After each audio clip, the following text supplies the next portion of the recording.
Tinuod, lami gyud ang bawal. Apanwa ka, kay kung masakpan gani ka, tagam. Maayong adlaw kanimo DJ Sam ug sa imuhang mga followers o viewers. Tawagan na lang ko sa pangalang Gistoni. 34 anyos ko DJ Sam ug minyo na ngadto sa akong asawa nga tawgon na lang nato sa pangalang Rena. 5 na mi katuig nga minyo DJ Sam ug duna nami duha ka mga anak.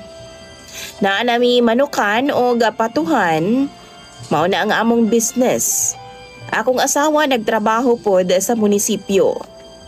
Nakoy uyab-uyab DJ Sam nga tawgon na lang pod nato sa pangalang Elin.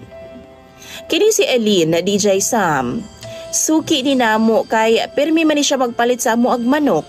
Kay naaman siya kantin ug iyahang ginabaligya mga native nga mga manok.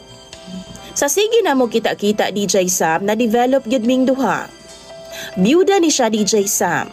42 anyos na ang iyahang pangidaron apan seksihon ra gihapon siya. Di gyud halata sa iyang naong nga idara na siya DJ Sam kay lagi pirmi man siya nga nakaayos. Usahay magkita mi sa syudad ug didto manulod mi sa hotel. Duna gyoy nahitabo sa amo ang duha DJ Sam permi.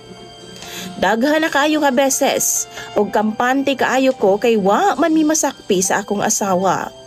Di pod halata DJ Sam nga duna ko'y lain. Ay active man pod ang sex life namo sa ako ang asawa.